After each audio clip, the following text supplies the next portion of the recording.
Welcome to Sex Ed with DB. I'm your host, DB, aka Danielle Bezalel. Let's get into it.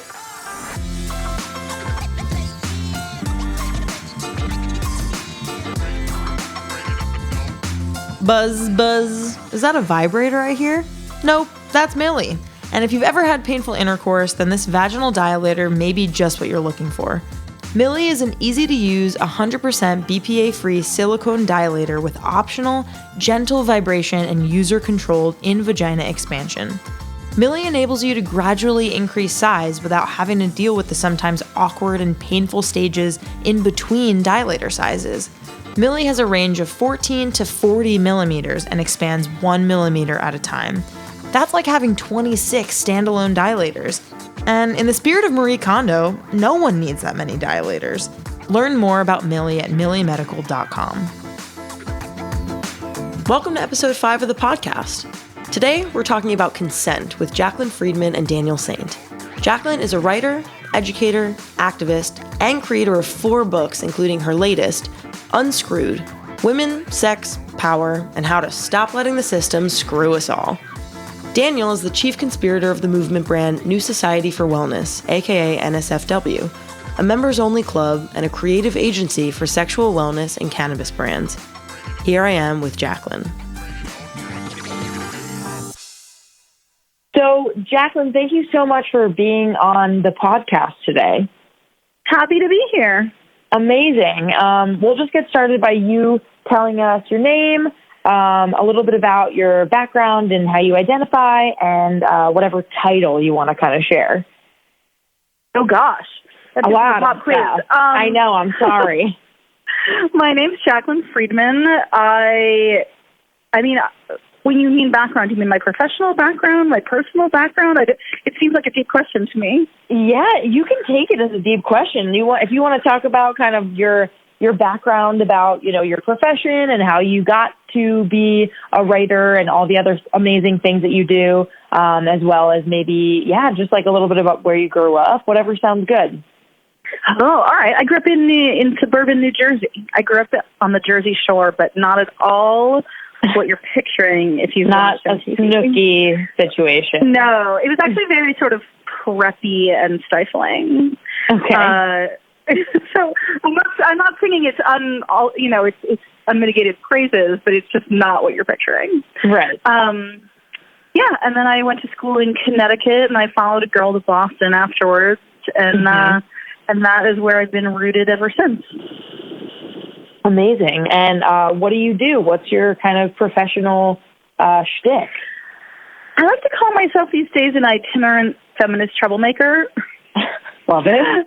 Tell me more. I've written a number of books. I have a new book coming out in January, which is an anthology where I've teamed back up with Jessica Valenti, with whom I edited the anthology Yes Means Yes 10 years ago. And we have a brand new anthology coming out in January called Believe Me, How Trusting Women Can Change the World, which will be all about how the world would literally transform if we just believed and took seriously women about the ways we are made to suffer. Wow, incredible. Amazing. So can you walk us through your book, Yes Means Yes, and kind of any evolutions in thinking since publishing it, because it came out 10 years ago, as you said? Yeah, we just had the reissue came out this year for the 10-year anniversary with the new introduction and all congratulations. That. Thank you. It's not every day you get a reissue on a book, that's for sure. Yeah, that's awesome. So I've definitely been thinking about it this year. Yes Means Yes originally grew out of conversations that were happening quite organically in the feminist blogosphere, which is maybe not something that your younger listeners know about, or maybe sounds like the olden days. But in the mid-2000s, these was really the way we had robust conversations about that. It mostly happens now on social media, but there wasn't Twitter or Facebook. There were blogs, and to be more specific, the comment sections of blogs were just overflowing with smart people debating ideas. And so one of the things that happened was we collectively, I don't know who did it first, resurfaced the idea of affirmative, back then we called it enthusiastic consent, which had originally been coined by some students at Antioch College in the early 90s and was proposed as policy at Antioch and immediately sort of was made fun of as laughable. In fact, was mocked on Saturday Night Live and sort of laughed off the national stage, and then gone down the memory hole for most of that decade until the feminist blogosphere resurfaced it and started saying, hey, this is a way to reframe the way we talk about sex and sexuality and sexual violence in a way that connects the dots and doesn't blame victims, doesn't put it on women to make sure we don't get ourselves raped. Most specifically, the way the book came about was, it was 2007. The website Women's E-News, which is a feminist news outlet, ran an article. This was probably late 2016, not 2016, 2006. Oh my God, I'm so old. No, you're not. And time is a flat circle. And the article was called something like Young Women Sidle Up to Barroom Risks. And it was all about how women are getting lured in to bars by ladies' night deals and getting themselves raped. And in no point did it discuss rapists, right? And it's not like we had never heard this before, but it was at a feminist publication, and it just felt like a bridge too far. And so it sort of created this giant argument on a listserv that I ran at the time for the organization I founded called Women, Action, and the Media. And the sort of new guard, I don't want to make it entirely generational. It was largely generational, but not exclusively generational. But there was a group of women who were saying, well, we do need to tell women to be careful. It's scary out there. And there was a group of women saying, like, we are so tired of this bullshit. Right. And because I was the moderator of that listserv, I was not personally neutral, but I did not get involved in the conversation because I needed to call balls and strikes in terms of who was out of line in how the conversation was happening. And the reason I mention that is because the editor-in-chief of Women's E-News, Rita Henley-Johnson, who has since passed on, RIP, but called me up and assumed that I was on her side. She just sort of projected that onto me, and we wound up having this terribly heated argument for about 20 minutes, the end of which was, she said, well, will you write something for me? Will you write a rebuttal? And I said, sure. And I wrote a piece, which I think ran under the title Drinking and Rape, Let's Wise Up About It, which was about, like, how do we talk about women and alcohol and sexual violence without blaming the victim? Mm-hmm. And it went the 2007 version of viral. It got reprinted and discussed in a lot of places. And that was the piece that sort of inspired our publisher to reach out to us about, just reach out to me about Yes Means Yes. That's the sort of the inciting incident. Yeah, that's incredible. Congrats on that going viral and people reading your work. Yeah, I mean, it was really, I had been an anti-rape activist for over a decade at that point, but I hadn't really talked about it online yet. I mean, online discourse was still developing.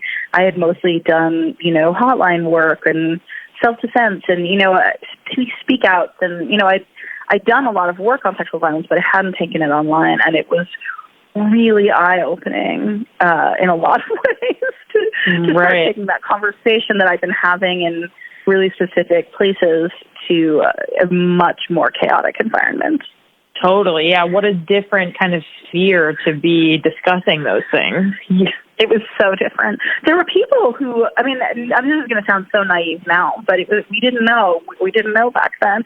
There were people who literally showed up in the comments sections of some of the places that reprinted it and said, Jaclyn Freidman is lying. I read the police report, and it said this, and she says the other thing. And there was literally no police report about my own experience with sexual violence on campus, which I mentioned in the article. The article wasn't about me. I used it as sort of a framing device as a way in, right? And people were just, outright lying. Not, twisting the truth, but just making shit up. And that was really upsetting to me because I just never had anticipated it. Oh, for sure. Now, and then at that point, it's Tuesday, yeah, you're just all right, shut the fuck up. I have no time for you.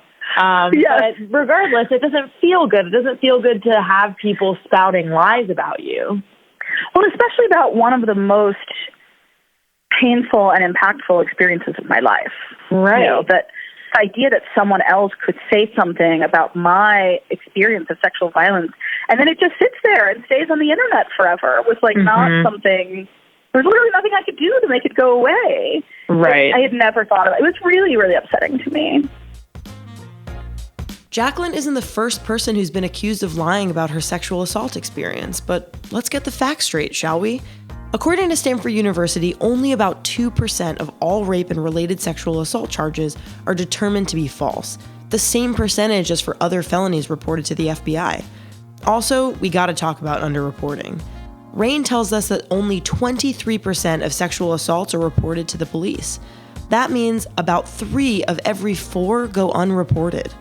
But as we know, just because someone does not report their crime does not mean it didn't happen. After the allegations against I'm sorry. Came out in early 2018. So you wrote an article published in Vox titled, "I'm a Sexual Consent Educator. Here's What's Missing in the Aziz Ansari Conversation." And it's such a good article. And when it first came out, it's funny because I read it when it first came out and was like, and then when we realized that we were interviewing you for the podcast, I was like, oh my God, that's her. That's so cool. Like that you wrote this article. That was it was everywhere when it came out. And if you haven't read it, really went viral. Yeah, which is incredible. And for those of you who are listening, if you haven't read the article, please go read it. But in it, Jaclyn, you discuss female sexual pleasure and the importance of pleasure-centered sex ed and consent education.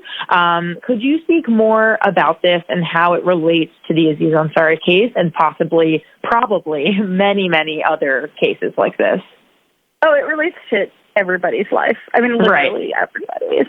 Yeah, I mean, when we look at the Aziz Ansari case, we see a guy who was in no way concerned with whether his partner was having a good time. Right? Mm-hmm. That's a thing I would hope every last person can agree with. Mm-hmm. Right. He was utterly unconcerned with whether or not she was enjoying herself. And honestly, that's dehumanizing, right? He was interested in her in as much as she was useful to him and his pleasure. He was instrumentalizing her. That is, in my book, sexual assault. It may not be in the law of the land in New York where this happened, but it violates every premise of affirmative consent, which is about each of us having a responsibility to our partner to make sure not just that they're not objecting, which I will point out, she did object. People lose track of that. She actually said no several times. Right. But not just not objecting, but like we have to make sure our partners are actively having a good time because it's not fun for everybody. It's not fun for anybody, right? It's not okay. Otherwise, it's insurmountable power imbalance, and one person is being dehumanized toward the pleasure of the other, and that's violent. Right. And it's just incredibly straightforward. It really says that, like, if you cannot show up for your partner in the basic level of seeing them as a co-equal human being, you're not in a space where you can have partnered sex. Period. But we don't have that. And one of the reasons that it was so hard, I think, for so many people, and we heard echoes of this, so many people were like, well, if that's rape, then everybody's been raped, or everybody's, and they meant that as a way of dismissing the claim that it was sexual assault. Totally. And I just was like, you're so close to getting it. Yes. And the dots that I connected is that we don't teach about sexual pleasure. And that doesn't hurt cis men, right? Especially straight cis men, because the idea of men's sexual pleasure is literally everywhere in the culture. Right. That sex is supposed to be something for men that men pursue for their own reasons, right? Oh, of course. Literally every movie we've ever seen is literally just like a man having sex with a woman and him like, coming and then rolling off of her and going to sleep. Like, that is literally the script of every movie. So we don't talk about pleasure in sex ed, cis men don't really lose out. Right. But women and girls and queer people of marginalized sexual identities are taught that our pleasure doesn't matter. And cis men are taught that our pleasure doesn't matter, right? That if we never talk about female sexual pleasure, the culture is never going to think that is a legitimate thing to be concerned with. Right. And the men we fuck are never going to think that either. Correct. Let's be real. And so that leads to so many things. So that when like the woman in the Aziz Ansari story, like you're encountering someone who, by the way, put himself out there as like a woke relationship expert, right? Where it's not just some rando celebrity. Right. He's selling himself as a relationship expert. And he just did not see that it mattered whether or not she was having a good time. He did not care. And so people can argue about whether that's sexual assault. I feel clear about how I see that. But even folks who don't see it as sexual assault, again, I'd be happy to argue with those people. But I think that should be troubled by the fact that he instrumentalized her as profoundly dehumanizing. Totally. Yeah. And you're totally right. You know, like I really did love the book, Modern Romance. Did you read it? I hadn't ever read it. I did read it and I really liked it. And before all of like the scandal with him happened, was just like, oh, this book is so good. And, you know, it's not just him. He has a co-writer and they do like a lot of like scientific kind of like studies and stuff about relationships. And it's really good. And you have such a good point though, that like you can't market yourself as a relationship expert and come out with this book and like be this person if like, number one, you don't even apologize to the person after the fact. And number two, it's coming up in the first place. And I'm sure that there's a whole thing. I was talking to my partner about this, about like why people don't say like, I'm sorry. And I wonder if it's a legal thing. If like you claim fault, then like people can sue you. Like, do you know anything about that? I mean, it's possible that they're getting legal advice to that effect. But when people tell me about why men who've been called out for being sexually harassing or violent toward women don't apologize, I point them to Dan Harmon. Did you see or hear the Dan Harmon apology? I did not. Who is that? Okay, so Dan Harmon is best known as the creator of the TV show Community. Okay. He also has, I think he's also the creator of Rick and Morty, which is a show I don't watch. Oh, okay. And when he was writing Community, which was like a big comedy on NBC a few years ago, like, you know, he had a lot of power. And there was a female writer on his staff who he decided he was obsessed with, even though he was married.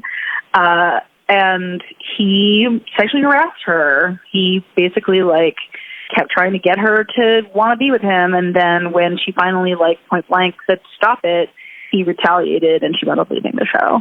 And when Me Too started happening, she said something and he gave a real apology and like an accounting of what went down and why it was wrong and what amends he is making and, you know, like, and how he's working on changing. He just went in and he was like, you are right. This was wrong. Here's what was happening for me. And he even at some point says, I was failing to see you as human, right? Which is actually what's happening in all of these instances. Wow. And I just am like, you want to know? Because I think that narrative gets really stale, like, oh, feminists won't be happy with any apology from a man. Like, nothing we do to make amends is adequate, right? But you didn't hear the Dan Harmon story blow up. You know why? Because he just came the fuck out and apologized. Mm-hmm. And she was like, okay, actually, I accept your apology. Right? And right. Like, that's how we fucking like literally make like steps to move on. And obviously each person is different. Like that person didn't have to accept his apology at all. She didn't have to accept his apology and he didn't sexually assault her. It was sexually harassment. He never laid hands on her. So, you know, there are different levels. You know, it might be more of a challenge or not appealing for someone who is physically violated to, you know, whatever. But the point is, it only gets worse when you dig your fucking heels in or when you issue some mealy-mouthed, like, I regret that anybody was hurt. Yeah. By a thing that might have happened in my vicinity. Unclear. Who am I again? Passive voice construction that, like, people were hurt, but, like, I didn't do anything. Like, right. It's so unhelpful. It is not the only option. So if anyone, is like, oh, well, nothing they say will be enough, like, just go check out just Google Dan Harmon Me Too apology. You will find it. I think This American Life actually did a story on it last month or the month before. That's awesome. Yeah.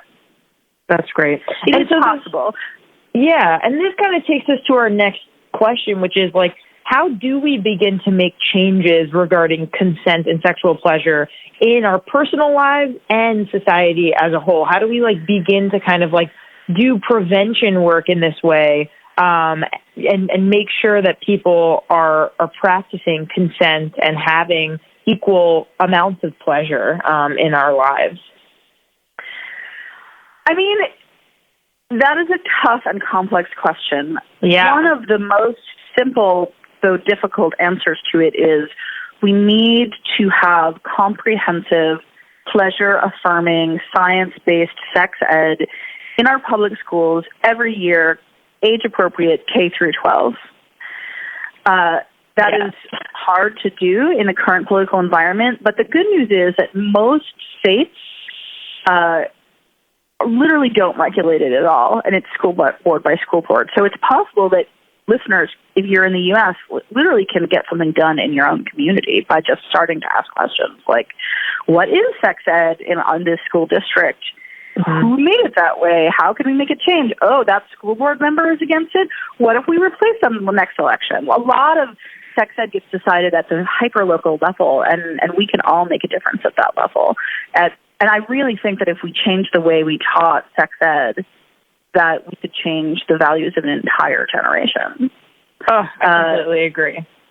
So I can't stress enough, if you care about this issue, get involved in your local community on sex ed.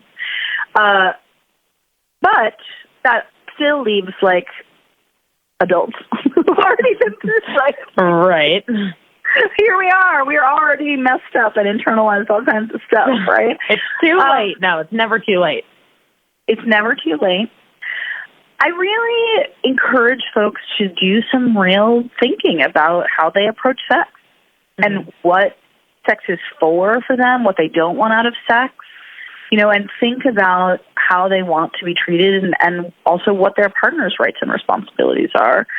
And then I think this is the hardest thing for women, for queer people, for marginalized sexuality folks. That was a bad construction, but you know who I mean. I get you. That we have to, like, not accept less. Mm.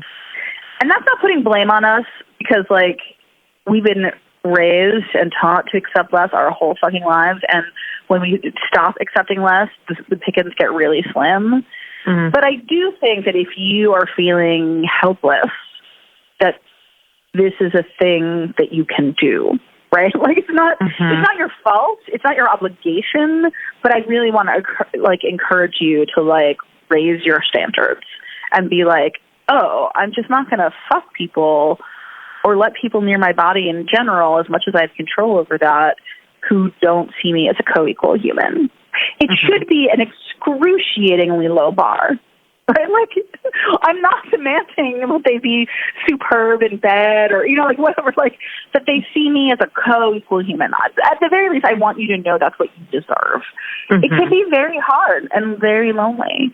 Totally. I think that we need to continue to destigmatize casual sex for women, not because every woman is going to want casual sex their whole life, but because I think that when we can be sexually fulfilled without committing to anyone, we can be choosier about the people we commit to. Right. And it's interesting because the amount, in terms of especially hitting on this, like, casual sex for women thing, like, I'm currently in a monogamous partnership, but prior to that, in my early 20s in college, when I was, like, hooking up with a bunch of cis dudes, like, there were very few sexual experiences that I had that I felt like they really did like care about my pleasure, and more so that they would rather hold my head or my hand and push it where they thought that it should go rather than speak any words. And that to me is so problematic because it's all tied up in consent. It's all tied up in not respecting who you're sleeping with and who you're literally naked with in this bed. It's like one of the most vulnerable like things that you can do with someone else. And and I want to be clear, like, I encourage you, not you personally, but anyone in that situation to literally stop and put your clothes on and go home. Oh, for sure, yeah. Sleep with everybody. Oh, no. I'm just saying. Just be like, oh, you are an asshole, it turns out. I don't need to spend any more time with you. I'm going to go find somebody who's not. And I feel like there must be a tipping point. If enough of us did that, we would have to act differently. Like the walkout? Oh, for sure. Yeah, I mean, it's such a like gray thing, you know, because sometimes you would mention it and be like, hey, I don't like that. And they'd be like, okay, sorry. And then maybe it would be fine. But then there are other times where people would be like, oh, what the fuck do you mean? And, you know, it really depends on the situation. But I think you're actually raising a great issue, which is always set low-level boundaries. If you're thinking about being sexual with somebody or trying to figure out if you can trust them, I would always set low-level boundaries with them, like if they leaned in for a first kiss even, right? Mm-hmm. Even if I wanted to kiss them, I'm also monogamous for like 8 years now, so that's why I'm talking in the past tense at the moment. But right. To say no at that level before anything's happened and see how they respond is one of my favorite tricks, right? Oh, yeah. And if they immediately back off, then I might like go in for a smooch, right? Like and be like, all right, cool, right? Like I feel fully confident saying you can have a test. Like you can test them. Can they handle your boundaries? Are they going to listen to your boundaries? Find out if you can before you're naked. Right, totally. And there's a lot of power in saying, you know, like, hey, can I kiss you? Hey, can I touch you here? Hey, also, does it feel sexy good? as hell. Yes, it is. People try to tell me it's not sexy, and I just think they have the saddest imaginations and are probably terrible in bed. I mean, it's sexy, and it's like it feels really good to know that the other person cares and is listening. Yeah. But they're also simultaneously expressing desire for you, which is like, I don't know, I'm always here for that. Totally. Yeah, and that kind of brings us to our next point, which is like, this is all about communication, right? And what like tips do you have for fostering healthy communication in a hookup or a relationship, particularly in bed, kind of other than maybe the ones that we've already discussed? Sure. I have a bunch of tips, and I should be slightly self-promotional here and say one of my books, What You Really, Really Want, has a lot of this advice in it and has workshop, like exercises, and it really is about like how to figure out what you want from sex and navigate the crap sexual culture we've been handed in a way that's going to maximize your odds of being safe and satisfied. The subtitle is something like The Smart Girl Shame-Free Guide to Sex and Safety. And so I want, if people like this stuff, that is where you can go find it. Amazing. Which I wrote because literally after Yes Means Yes, I was hearing from all these women who were saying, I love the idea of affirmative consent, but how do you figure out what you want to say yes or no to? And I realized that I was like, I can answer that question, but I can't do it in 5 minutes of Q&A. So I need a book. Exactly. So here are some ideas. One thing that I recommend is called the nice person test. So say you're at a party and you're dancing with someone and they're like dancing up on you and you don't feel comfortable. Like, assume they're a nice person. Put yourself in their shoes. Anytime you're stressed about setting a boundary, put yourself in that person's shoes. How would you feel if you found out the next day that you were dancing with someone the whole night and you were dancing too close to them and it made them uncomfortable? If you're a nice person, it would make you feel like crap, right? You'd feel awful and you'd wish they had told you. So think about setting a boundary with someone when you have this need as paying them a compliment, right? As saying, I trust that you actually want to know this. Mm-hmm. And share it in that spirit. Oh, hey, I'm having a fun time dancing with you. Can you take a step back? Or however those words come out of your mouth. None of these are scripts. Everybody talks differently. Honestly, right. In a moment, I probably would not say that exact sentence. That sounds maybe a little formal, but that basic idea is what you want to convey. Mm-hmm. And if they listen to you, you're good, right? And if they don't, they're not a nice person, right? You learn something. Every time you set a boundary, you get information. Mm-hmm. And so I really want to encourage people not to think of themselves as we've been trained you as women to think of ourselves as being high maintenance or too much or too demanding because we have a boundary we want to set. But actually think of it as paying somebody a compliment. Mm-hmm. Another trick that I like to advise is to boost your confidence by doing something in advance that makes you feel really confident. So there's some social research that shows that if you do something that you feel really good about, it actually makes you more confident for things that make you nervous. So say you know that you're going to see somebody that you're kind of into, and maybe you don't want to see if they're into you too, that's terrifying. Or on the flip side, you're going to need to see somebody and be like, hey, that experience we had last night, I super never want to have it again, or whatever it is, right? Mm-hmm. That you need to communicate about. Do something right beforehand that gets you feeling like, I am the fucking GOAT. And it doesn't matter what that thing is. It could be math or sports or baking a pie, right? It could be anything. It's just something that makes you feel really confident. Another thing that I really encourage folks to do is just use your normal communication styles. People get so hung up on the idea of there being one way to do it. But, if you're blunt, be blunt. If you're funny, be funny. It's okay to laugh around and during sex. Sex is weird. It's fine to take it slightly less seriously in that way. It can kind of break the tension. If you like to navigate everything in advance over email, you can't do that with all sexual communication, but you can do it with some things, right? Let's talk about STI protections. Let's talk about hard and soft limits. You can do a lot of stuff in advance over email. So just think about the way you generally like to communicate and do that as much as you can. There's not one way to do it. But then the last thing that I will say, because I feel like I'm rambling a little now. No, not at all. Do it anyway. Nobody dies of awkward. I love that. Just be awkward. Just say the thing you need to say. Sometimes I do a thing that I like to call telling on myself. So if I'm trying to say something to somebody, maybe it's, I really want to fuck you. Maybe it's, I really never want to fuck you again. Again, it could be whatever's making you nervous. But I can't get the words out.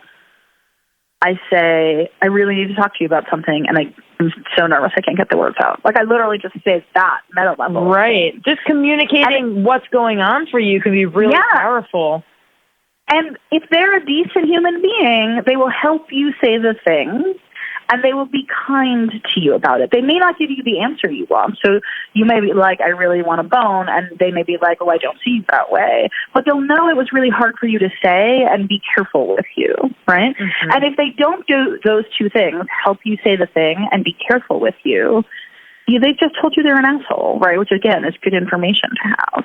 Right. But in general, no one dies of being awkward. It's gonna, especially if you're not practiced at it, and many of us aren't because we don't have adequate, or in some cases, any sex ed. We don't see this kind of sexual communication modeled very much in our TV and movies and video games.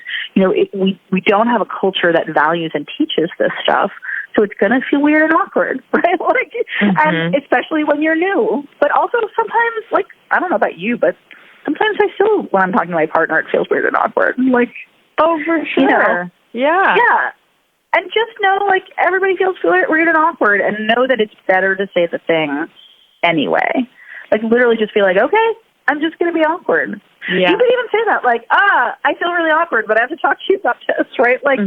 Own it. And because the opposite, the alternative that you have is best case scenario, what I like to call it just happened sex. which is like, oh, I don't know, we were out dancing and whatever, and it just happens. Mm-hmm. And even if nobody's been violated during it just happened sex, which can happen if neither one of you is acknowledging and taking responsibility for the fact that you're being sexual with each other, you're definitely not showing up and ensuring you have affirmative consent from each other. Right. But even if nobody is violated, like, it just happened sex is terrible sex, right? Mm-hmm. You're not communicating about what you want. You're not really thinking about what you want because you're, like, trying to pretend it's not happening. It's just happening, right? Like, and life's too short for shitty sex. I think we have so much cultural emphasis on quantity sex, like, did you have sex? When did you have sex? Can you have more sex? And we don't talk nearly as much about quality sex. Like, if a friend of mine is like, oh, I hooked up with so-and-so, I always make sure that my first thing I say isn't like, oh, amazing, woo! It's, how was it? Yes, totally. Right? Like, the fact of sex is not an accomplishment. It's just not. Like, most people have sex at some point in their lives. Like, it's pretty common. So, you know, like, it's not like any giant accomplishment. It may feel like that to you on a personal level, but, like, in the big picture, like, okay. The question is, like, how did you feel about it? How did they feel about it? Was it satisfying? Was it safe? Was it sexy? Did it meet both of your needs? Like, those are the questions we should be asking. And you can only make sure those things are addressed if you're communicating. So, you know, like I said, there's more tips and tricks in the book and all of that, but, like, ultimately, it's actually about getting comfortable with feeling awkward and just going ahead and doing the thing anyway. Totally, yes. Amazing. So we have one last question for you, which is your most recent book, which is titled Unscrewed: Women, Sex, Power, and How to Stop Letting the System Screw Us All, came out in 2017. Yes. And could you tell us a little bit about what this book is about and where kind of you're headed next? Yeah, so Unscrewed is about an idea that I call faux powerment, which is this idea that we can individually overcome all of the ways that we are sexually oppressed by institutions and structures, right? That we can buy the right lipstick or watch the right TV show or take the right pole dancing class or boudoir shoot, and we will be sexually free. When in fact, those can all be great things to do. You may like doing them, and I'm for them if you do, but none of them are going to overcome the very real systems and institutions that keep us sexually oppressed. And so it's about shifting from that individually. Each one of us has to be responsible for getting ourselves free. And usually that's by buying something, mindset that gets sold to us as feminism a lot of the time, right? As positivity a lot of the time. And instead looking at the institutions that are actually in the way of sexual liberation and profiling activists and change makers who are doing something to transform those institutions as a way of inviting the reader in to think about how you can make change as well. That we all really can get each other and ourselves collectively sexually free, but there's no sexual liberation one at a time. I love that so much. Yeah. And you make such a good point. I mean, I feel like, especially with like the wave of Instagram, it's like really easy to like feel like, oh, we're not pretty enough. We're not thin enough. We're not like toned enough. We're not, you know, we don't have the right products. We're not, you know, we don't have the right jewelry. There's so many ways that we can be like, people can try to sell things to us and say that you're not good enough. But I really love this idea of taking a step back and being like, wait a minute, what's going on like in this broader system here? Yeah, and I just want to be clear, like, it's not anti-fun. Like, I like shopping and jewelry and sexy photos and all kinds of fun things. They're great. Right, but like, but let's not confuse that with actual liberation. Totally. Oh, this has been so wonderful. Thank you so much for being on the podcast. Is there any kind of like last parting words that you want to say to people who are listening about consent? Yeah, it's not just about checking a box. It's about recognizing the humanity in all of your sexual partners. And then I also want to mention, if I can, that I also have a podcast called Unscrewed, same name as the book. Please. My guess is if you dig this podcast, you would like my podcast too. So come have a listen. Amazing, and we will definitely put where folks can listen in the description of this episode. Awesome. Thank you so much for being with us, Jaclyn. Thank you. Thanks for the great show. It was a great conversation. Babeland is a feminist-owned and operated sex toy shop that focuses on both pleasure and education. With a diverse catalog of sex toys, kink gear, books, lingerie, massage products, and more, plus free events and workshops at each of their 4 store locations, Babeland is your one-stop sex-positive shop. You can use code DBBABE, all one word, in stores or online at babeland.com for 15% off one item. Just like we're saying no to toxic relationships in 2019, let's say no to toxic chemicals in our condoms. Lovability condoms are made with 100% natural vegan latex and smooth aloe-infused silicone lubricant with no spermicides, dyes, fragrances, or chemical irritants to be found. And they're delivered right to your door. Check them out at lovabilityinc.com. My name is Daniel Saynt. I identify as he, him, often we. I do a lot of we things. I am the Chief Conspirator and founder of the New Society for Wellness, also known as NSFW. That is a private members club as well as an agency that works with brands in sex and cannabis.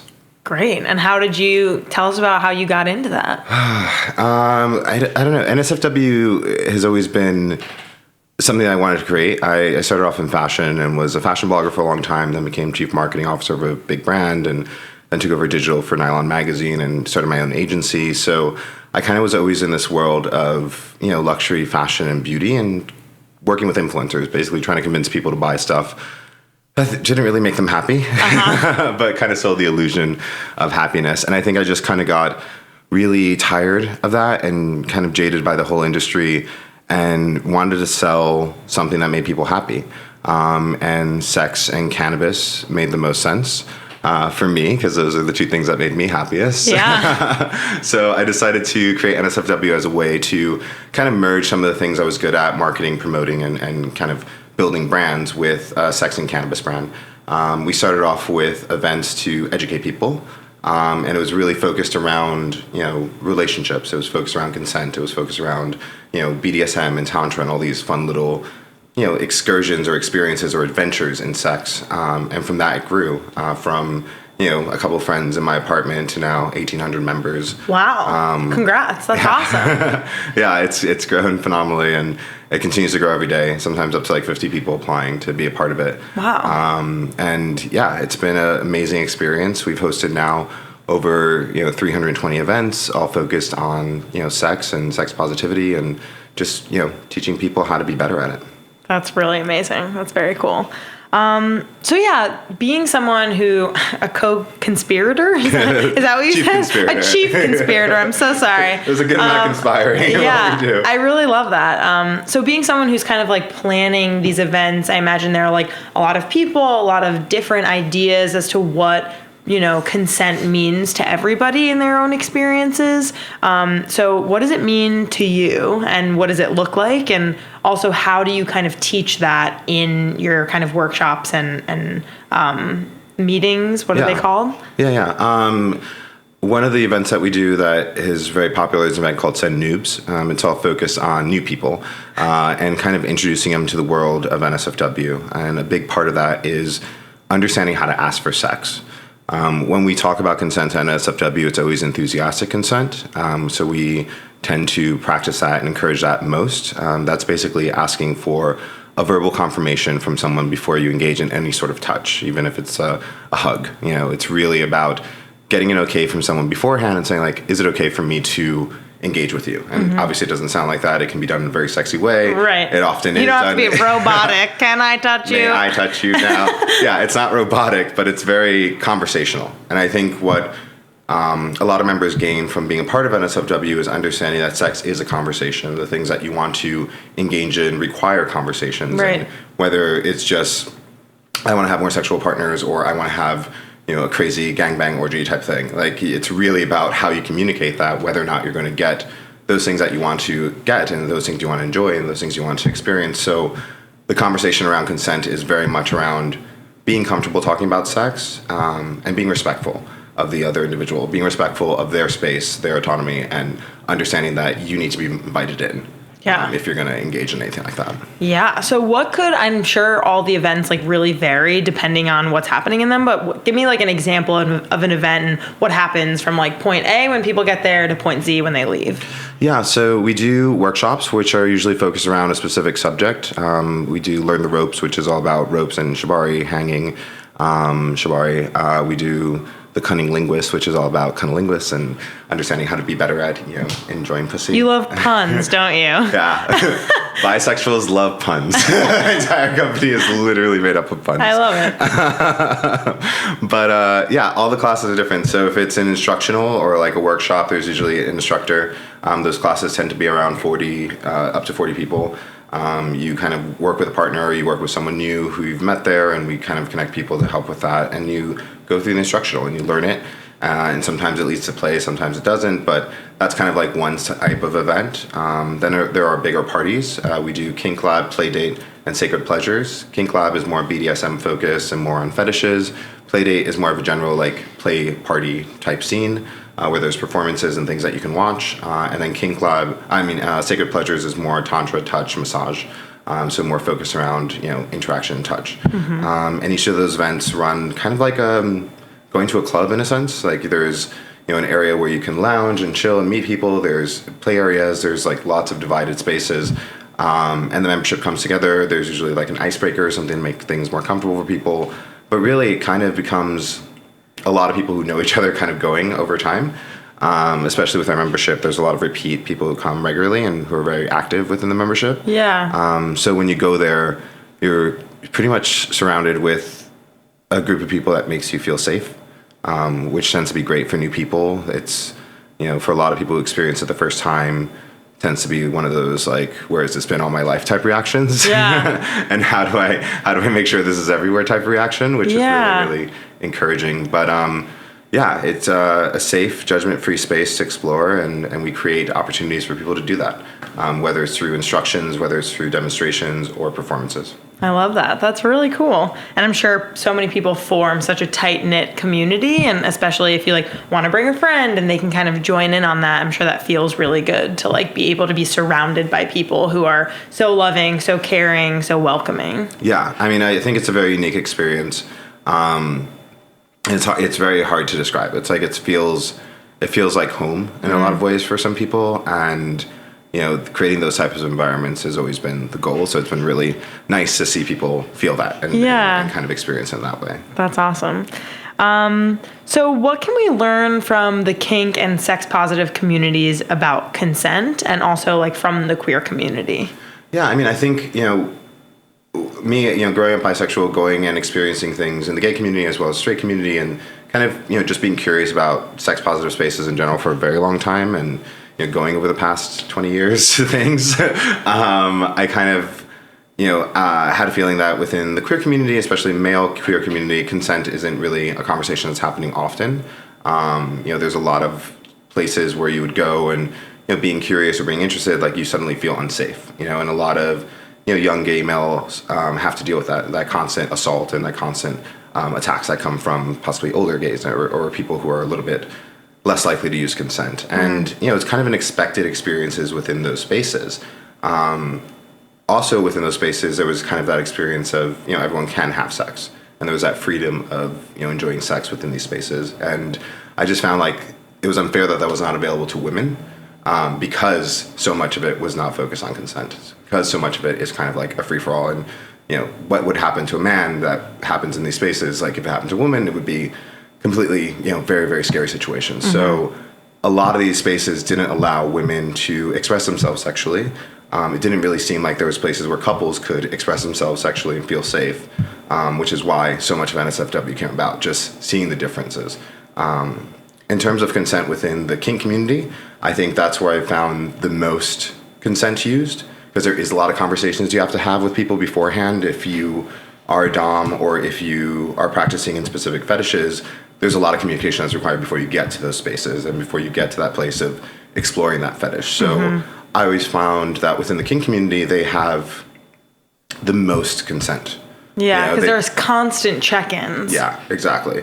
And it was kind of like this whole experience of seeing that as a very positive thing and seeing that as something that could be brought out from those dark corners of sex and those dark, dungeons and experiences, and bringing that to the light and saying, like, here's how this community is experiencing sex, and here's how they're doing it in a sane, consensual way, and here are the practices that we need to bring to everything that we do so that, everyone can have that experience and feel safe within the environments we create. But yeah, that took a lot of investigating before you could find like the right mix of like, all right, here's how we do this, where like everyone will feel safe. Yeah. It's not just for men. It's not just, for kinky people. It's like for everyone. Right. Yeah. So are there kind of like teachers or leaders like kind of walking around and kind of making sure, like, how does that work like physically in the space? Yeah. So for every event we have nymphs. They're usually dressed in white. Their whole responsibility is just to watch over the space and make sure everyone's okay. Making sure no one gets too intoxicated, which rarely happens, but still just watching for it. Making sure that there's someone there that people can go to if something happens or an issue arises. We also have our house rules, which is respect, hydrate, don't be a creeper. I love that. Which are, 3 simple rules that you can obviously go deeper into, but respect the idea of privacy, the idea of consent and respecting the people around you. Hydrate, the idea of not becoming overly intoxicated, making sure that you're sane, that you're aware. And then don't be a creeper, which kind of comes into, as play is happening, what is your behavior? Are you making sure that the people that you might be paying attention to or watching are okay with you watching them? Are you respecting their space and their ability to do what they have to do and not being creepy in a sense? So that helps guide the community. And then after every event, you have your creeper report that goes out so everyone can report back if anything happened. We then do follow-ups. We then make suggestions as to, well, this person has to be suspended or removed or has to go for additional training on how to actually exist in these environments. And we'll send them back to something so that they can do it again. But yeah, for the most part, it's a lot of self-policing. Like at this point within the community, like enough people know how we're supposed to behave, so they ensure that everyone behaves that way, which keeps it safe. So in terms of the actual events that are happening, there's obviously some like kink play happening. Is there kind of like penetrative sex happening? Like what's the kind of range of activities that can be happening at these events? I mean, it's there's no judgments. Yeah. So whatever people kind of want to do. It's what you want to do. As long as it's consensual. Yeah, exactly. As long as it's consensual. Like we're providing a very unique space. And with that is that allowance of like, you can play here, you can experience the space. There are beds, there are places to go and do what you want to do. And yeah, for a lot of members, that's like the focus, that's what they're there for. Whether it's, something as simple as like, I want people to watch us while we're having sex, or I want to watch people having sex, or I want to find another couple or another person, another group.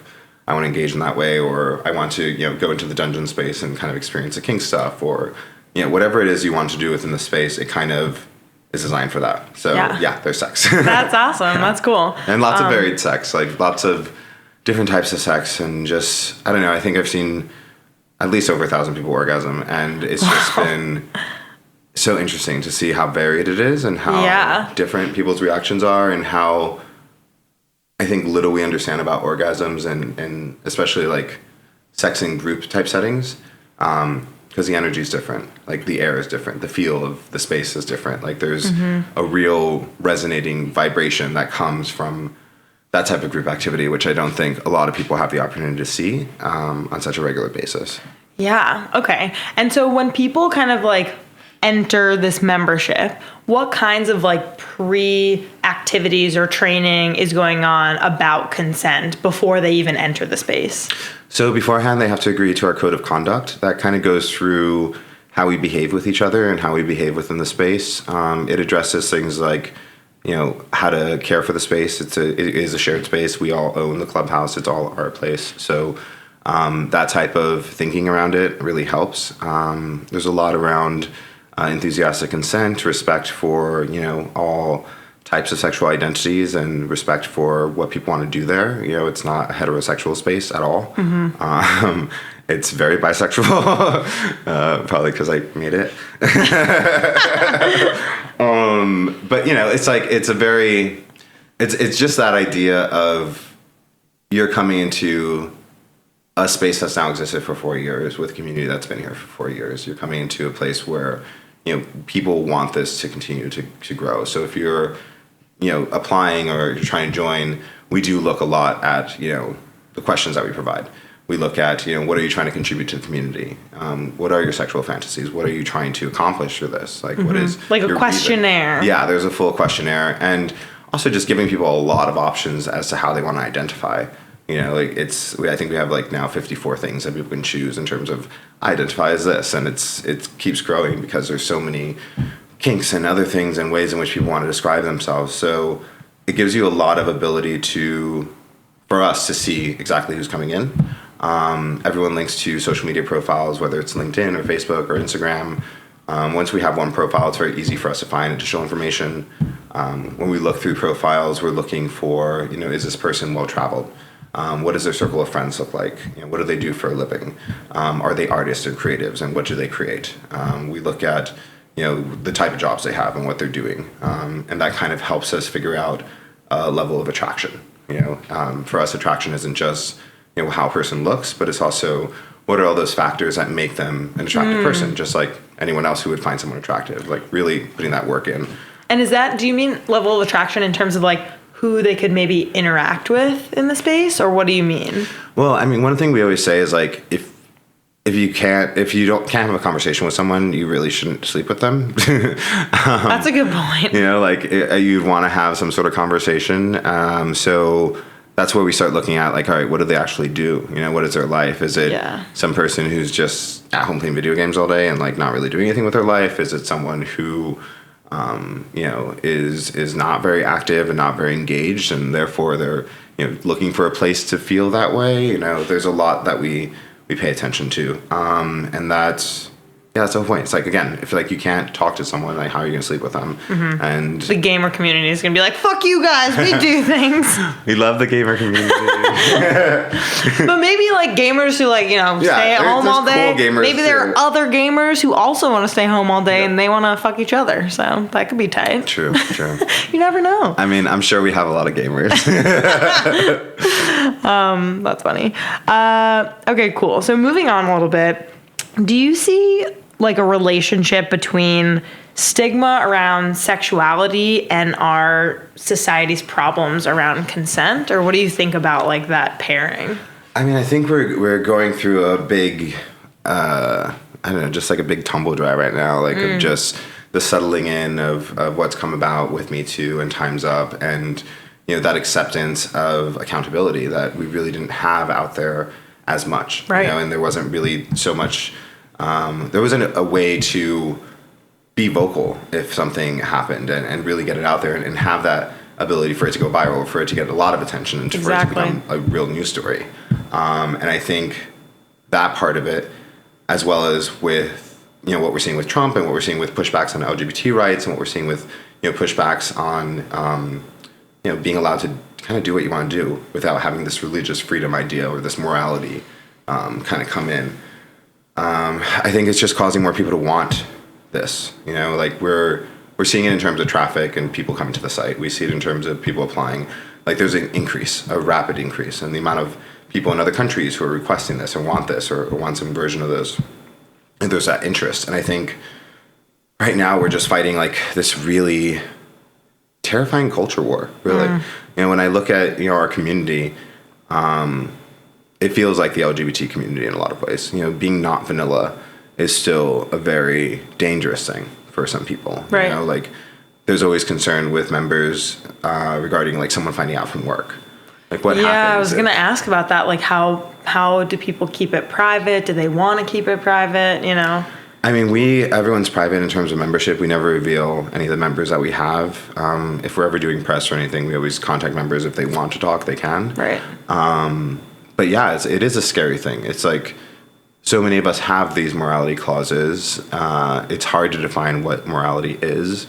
Is it immoral to go to a place like NSFW, and would that be used against you in your career?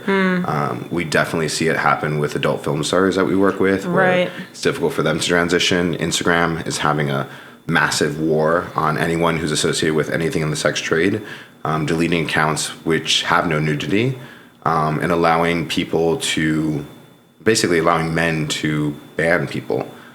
Because what happens is, if enough people on the religious right feel like an adult star shouldn't be on Instagram, they'll report everything that she has going up. Yeah. And all of a sudden Instagram has 1,000 reports for a photo of a girl in a turtleneck. Right. And it's so dangerous. It really is. It's really riding that line of like, wait a minute, I thought that everyone was obsessed with this like freedom of speech, kind of like freedom, but only in certain capacities. Like certain people aren't allowed apparently to exercise that right when they're not even crossing any line. I mean, that's what's so troubling. Like there's been protests already, and there's been some changes to how Instagram's approaching it. But for the most part, there is a lack of freedom of speech when it comes to things in sex education.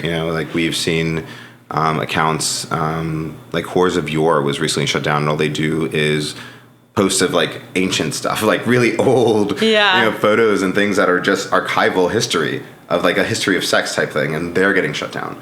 We're seeing a lot of sex educating shut down. I was shut down. NSFW has been shut down, and we never posted any nudity. We're just promoting that we're doing educational classes on all these things within the events. And, Instagram doesn't care. Twitter is starting to do the same thing. They just made certain rules where you can't show semen on anything. Semen is considered violence now on Twitter, and their new policy changes. So we're starting to see a lot of adult stars who went to Twitter now getting their accounts like shut down, and they're freaking out because then you have no other way to converse about sex. And the only education you have out there becomes pornography. And that's a very dangerous trend to push us towards, and not allow like people to know that these adult stars are performers.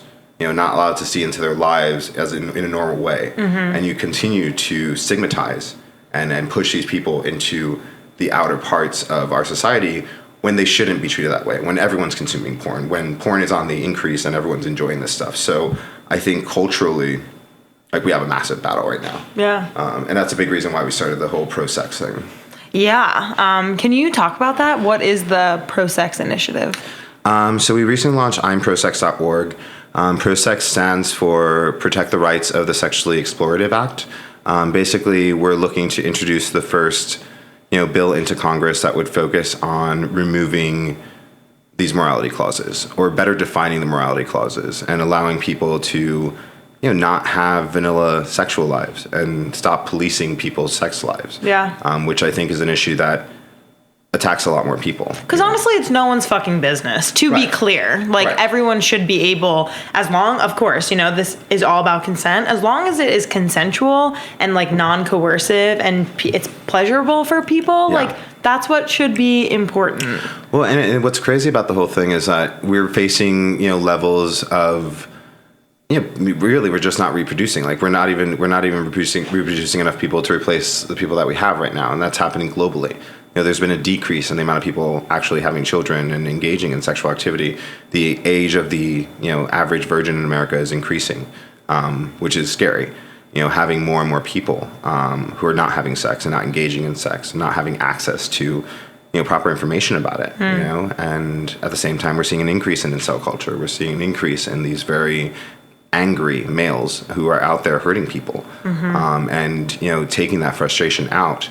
So you have a government that is allowing this kind of repression of sex, complaining about the fact that we're not making enough babies. And then rather than fighting for more access to sex education, they're fighting for less abortion access.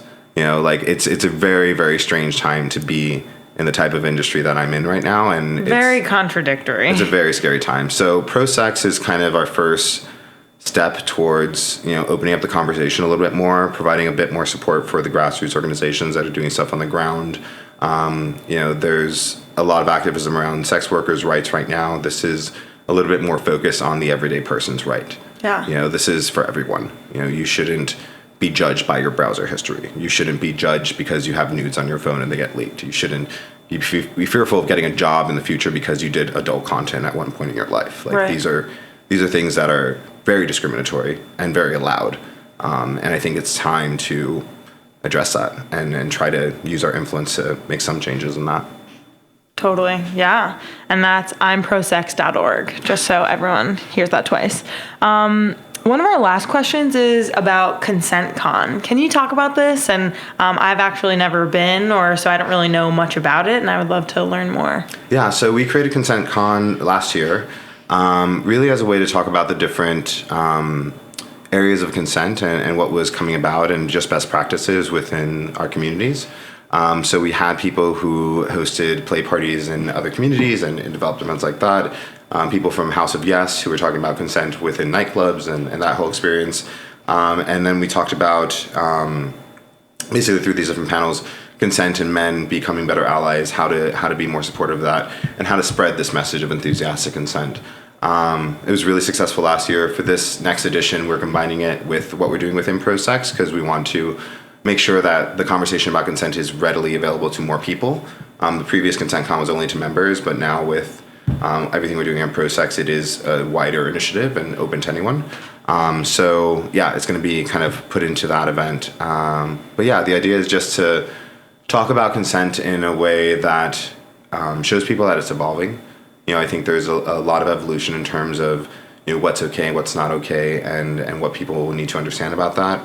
I think it's important to address things around implied consent. I think it's important to address how much media is pushing that narrative forward and where it goes. We want to pay a little bit more attention as to in teen dramas and teen stories and things like that. Are they bringing up enthusiastic consent? Are they using the words?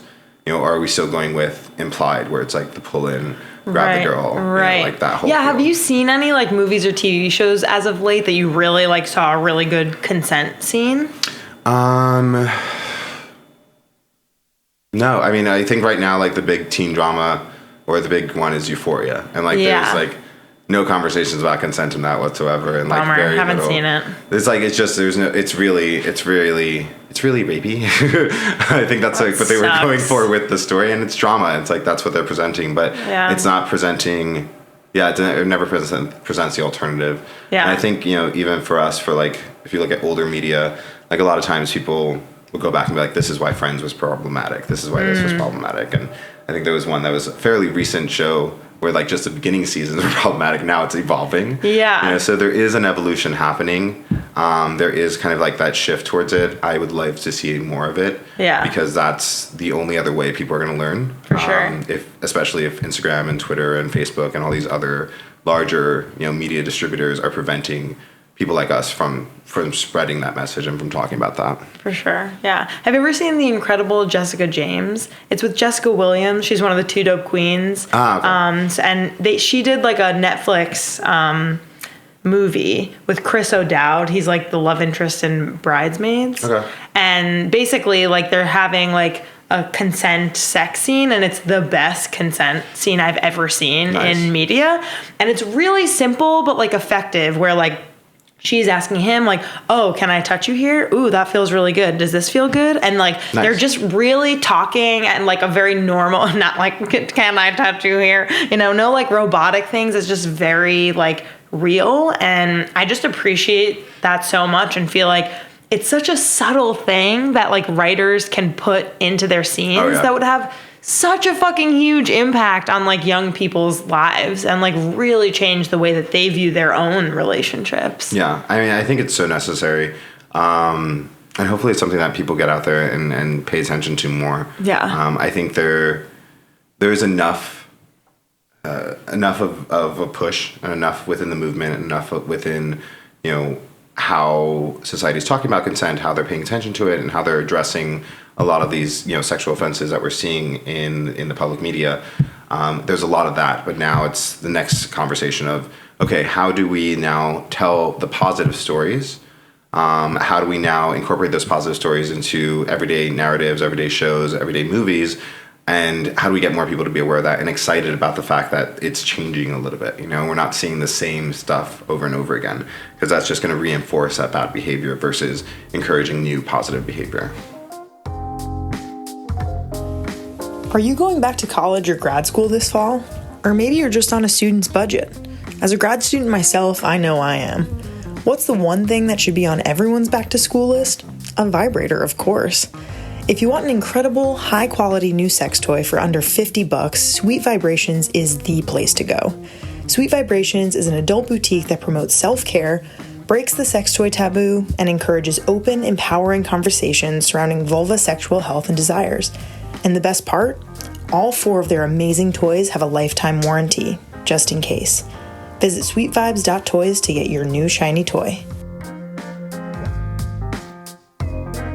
Have you ever felt anxiety about having sex? Or experienced pain during intercourse?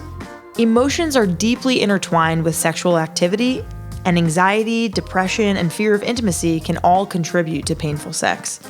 The good news is, now there is Millie, the gentlest vaginal dilator on the market.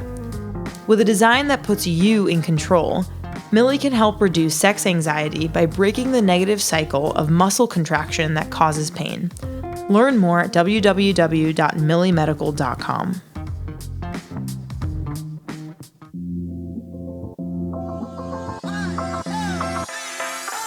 Our creator, producer, and host is me, Danielle Bezalel, aka DB. Our assistant producer is Kathy Cohen. Our graphic illustrator is Alanna Rance. Our sound engineer is Oliver Divone. Our fundraising co-coordinator is Jamie Cooper. And our other fundraising co-coordinator / content assistant is Callie Cathren. Our music is by Ben Sound and Hook Sounds. Thank you so much to our featured voices, sponsors, and our listeners. Tune in next time.